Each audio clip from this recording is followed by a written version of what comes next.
Merci beaucoup pour tous ces éléments.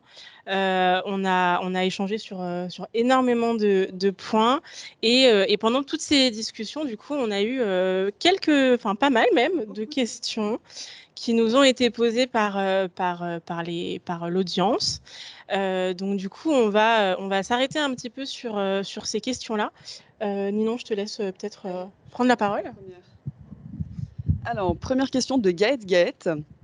Existe-t-il, c'est pas moi qui choisis, hein. Alors, existe-t-il une récompense pour les entreprises avec des engagements durables?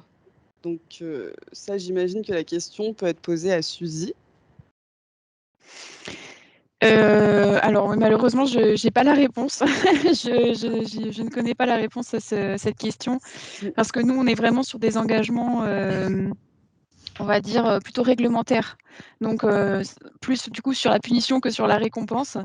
Donc là-dessus, bon, voilà, je ne serais peut-être pas votre meilleur interlocuteur pour cette question.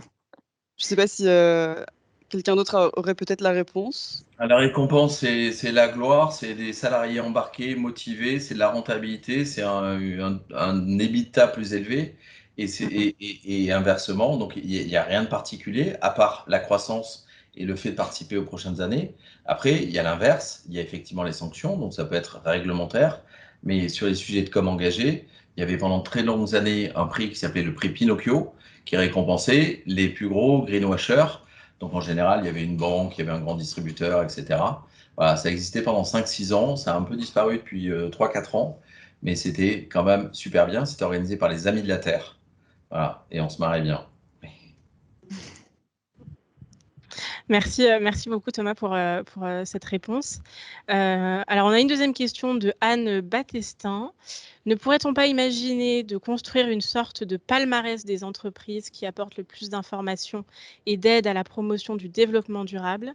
Un palmarès des clients disant que cette entreprise apporte des informations utiles pour l'intérêt général, comme le fait Christophe Fargier. Est-ce que Christophe, vous voulez peut-être réagir sur cette question-là? Après, c'est un avis qui est personnel, mais moi, je pense que il faut pas qu'on crée un dispositif où on pointe les bons et les mauvais élèves. Sinon, ça va avoir l'effet inverse. Ça créera pas une dynamique positive. Donc moi, je suis pas très favorable à ces systèmes de classement. Voilà, aujourd'hui, ce qu'il y a de sûr, hein, pour revenir sur le sujet des plans climat que doivent mettre en œuvre les entreprises, aujourd'hui, il y a très très peu d'entreprises qui ont pris leur part. En fait, les accords de Paris, hein, c'est environ 50% de baisse d'émissions d'ici 2030. Donc, quelles sont les entreprises qui ont fait un bilan carbone et qui ont construit un plan climat avec une trajectoire? Alors, c'est possible, hein, 50%, nous on a fait notre bilan carbone, 50% c'est accessible, hein, sur 10 ans, c'est baissé de 5% par an. Et aujourd'hui, nous on a identifié des actions qui permettraient d'avoir des avancées significatives. Le fait de manger un burger avec du poulet au lieu du bœuf, c'est une réduction de 10, c'est un facteur de 10.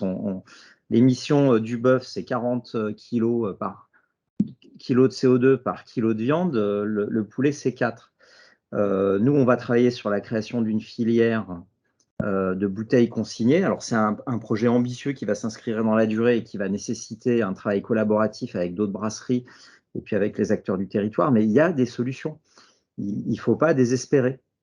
Et évidemment, pour que ça marche, eh ben, il va falloir que les clients soient également dans cette dynamique. C'est-à-dire que quelqu'un qui fréquente un Ninkasi, il faudra aussi qu'il, de temps en temps, prenne un burger avec un steak de lentilles de Harry & Co ou un burger à base de poulet et qui, demain, quand il achètera une bière Ninkasi, ben, il faudra qu'il accepte de ramener la bouteille, de payer une consigne. Voilà. Donc, c'est quelque chose de collectif. Il ne faut pas dire les entreprises doivent faire des efforts. C'est aux entreprises de faire des efforts, c'est aux entreprises, aux citoyens, aux consommateurs, c'est à tout le monde. Chacun doit prendre sa part. Et si chacun prend sa part, on y arrivera. Merci beaucoup Christophe pour votre réponse.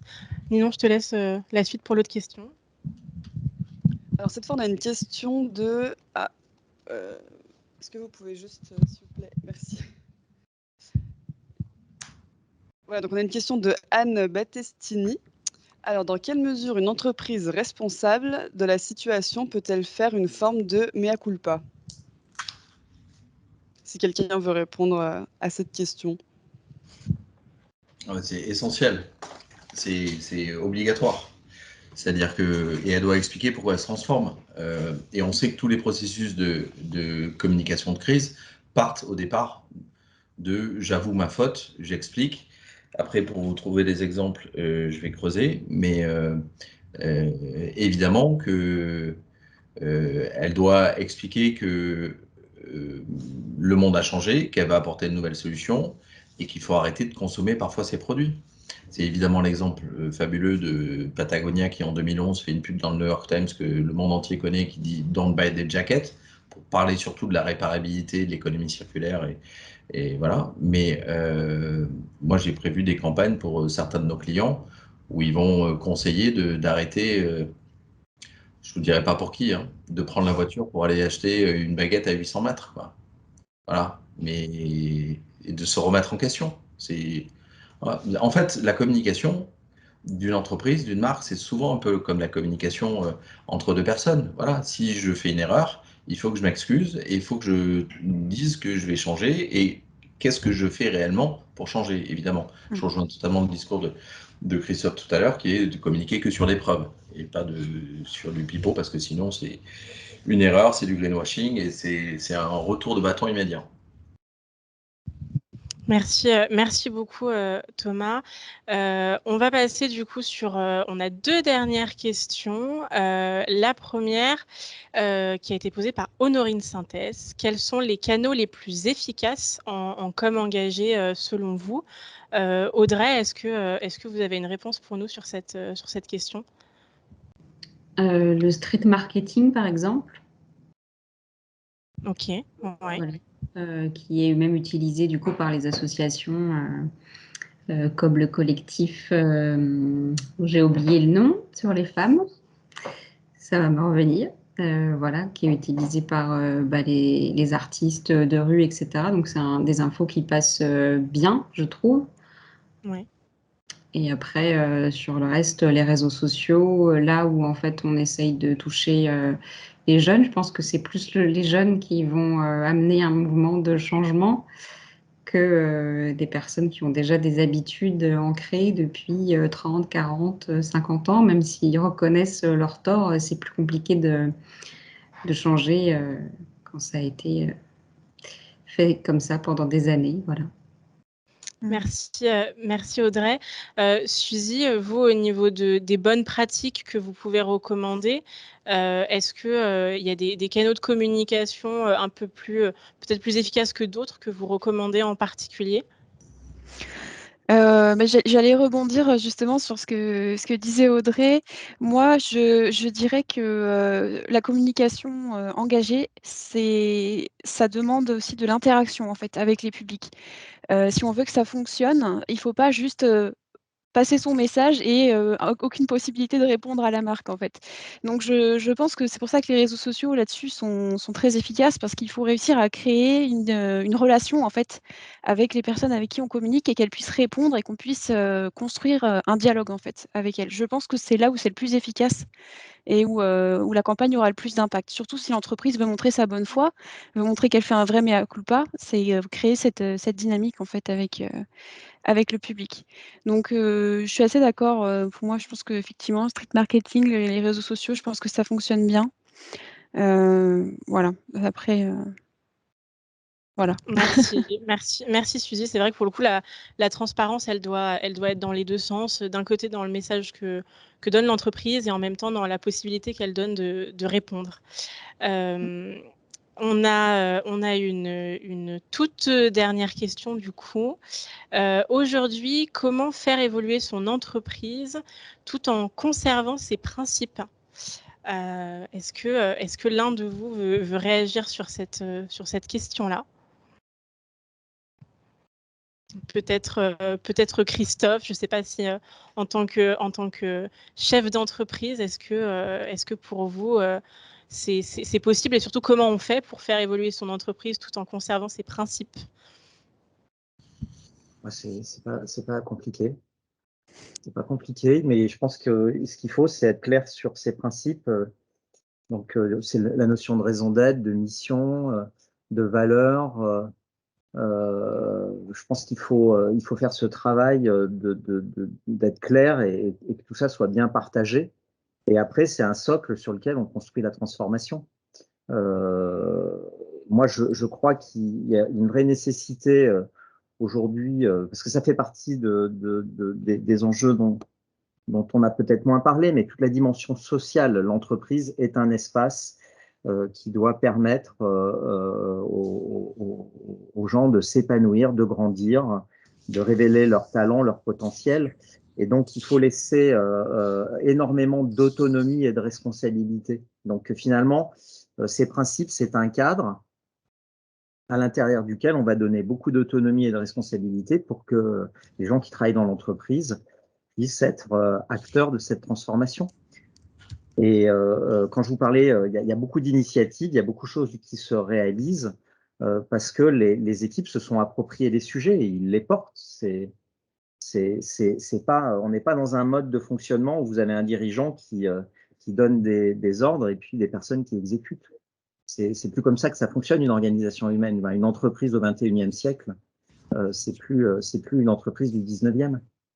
Donc, je pense qu'il y a une totale compatibilité entre la possibilité d'aligner les principes avec un processus de conduite du changement. Merci Christophe. Thomas, est-ce que vous avez un avis sur cette question-là? J'ai plein de trucs à raconter, donc je vais rebondir sur ce que disait Christophe. Vous Effectivement, pouvez y aller. La raison d'être et les valeurs sont le cadre. Après, on s'amuse dans le cadre et surtout, on laisse de la liberté et de l'autonomie. Nous, notre raison d'être, c'est accélérer la transition écologique et solidaire par un nouveau modèle d'agence de communication engagée, experte, agile, créative et heureuse. Voilà, tous les matins, on vient pour accélérer la transition avec des clients, avec notre métier, notre seule arme qui est la communication. Donc ça, c'est la raison d'être. Ensuite, les valeurs, c'est ACRO, ACRO. On aime bien les trucs un peu qu'on peut retenir.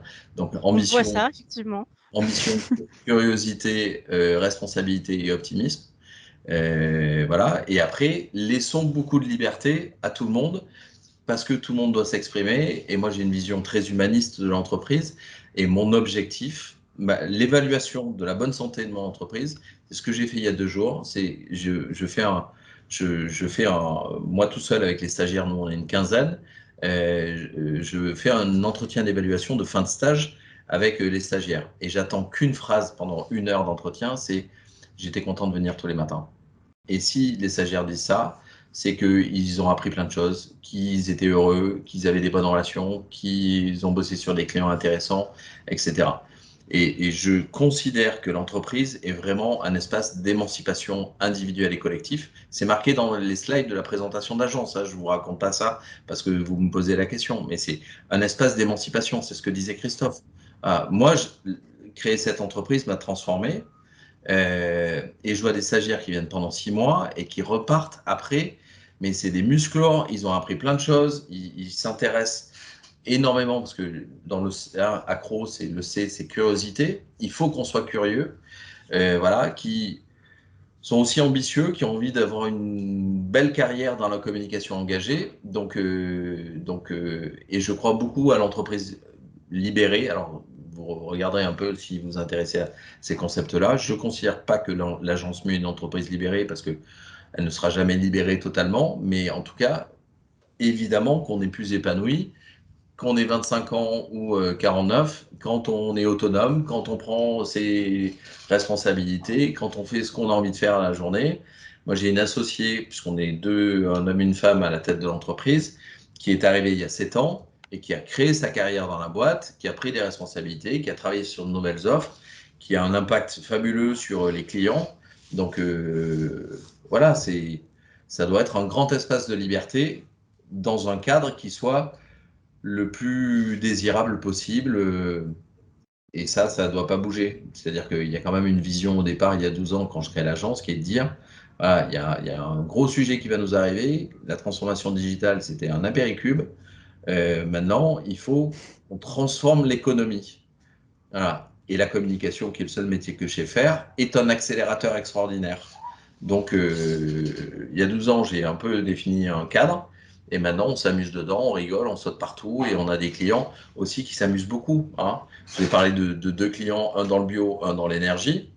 Mais on travaille pour une très grande chaîne de magasins de sport présente partout en Europe, avec un logo bleu. Et on travaille Nous pour ne donnerons pas son nom, mais on donne quand même le plus d'éléments possible pour qu'on la reconnaisse. Je ne citerai pas une marque de champagne pour laquelle nous travaillons. Voilà. Absolument pas, très bien. Un magnum de champagne sur son bureau. Ensuite, on travaille pour tous les secteurs d'activité. On travaille pour des gens qui fabriquent des imprimantes et des cartouches et qui sont engagés à récupérer 100% de leurs cartouches. Putain, la communication, c'est un métier fantastique. C'est une gymnastique. Moi, j'ai l'impression d'avoir un trampoline dans la tête et de rebondir toute la journée. C'est ça mon métier. Et en plus, comme je bosse sur 5 à 10 clients différents la journée, voilà, les trampolines, ils sont de couleurs différentes et tout. Donc, vous tous, les étudiants, vous faites un métier qui est fabuleux. Donc, évidemment qu'il faut le mettre au service de la transformation de la société et surtout pas aller dans une agence où il y a du harcèlement, où il y a des propos racistes. Voilà, il y a des agences qui doivent plus exister. Il faut continuer à en retaper dedans. Balance One Agency a déjà fait un gros boulot. Mais voilà, il faut que nous tous, on se lève et on dise, c'est ça la direction que je veux. Et donc, tous les étudiants qui sont là, il faut que vous mettiez vos capacités intellectuelles, votre créativité, votre enthousiasme, votre optimisme au service de cette transformation qui est juste ultra nécessaire. Je ne vais pas revenir sur le rapport du GIEC qui est sorti hier, que vous avez tous lu, 377 pages, passionnant, fabuleux. Un suspense de dingue. C'est pas encore, on l'a pas encore lu, mais c'est prévu dans les lectures de ce week-end. Non, mais en fait, ils ont juste fait un peu de teasing et tout pour nous dire que des catastrophes cataclysmiques allaient arriver. Voilà. Donc voilà, nous, communicants, on a la chance de faire un métier fantastique, qui est le métier qui peut être le plus agréable du monde sur des sujets qui sont fabuleux.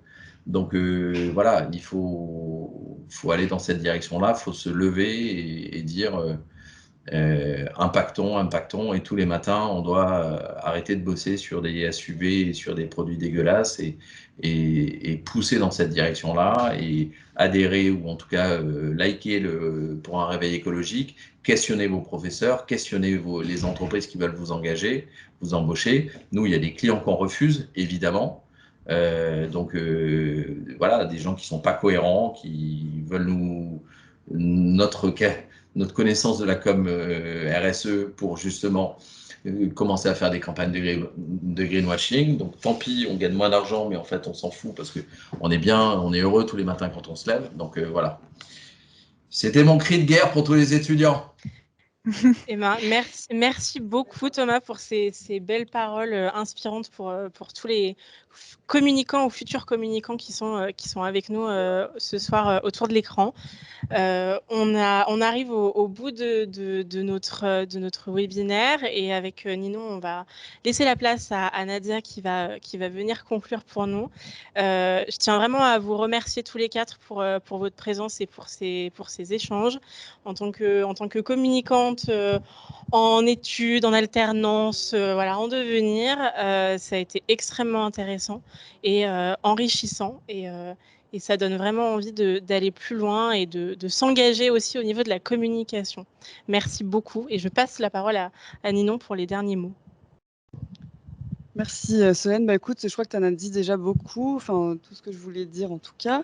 Nancy, vraiment merci d'avoir été avec nous. Oui, des échanges intéressants, pertinents,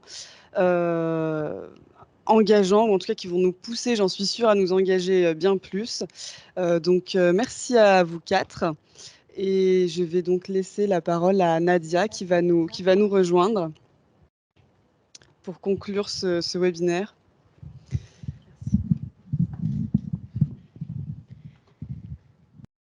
Merci à toutes les deux. Merci beaucoup. Merci pour ces échanges à tous. Merci à tous d'être connectés.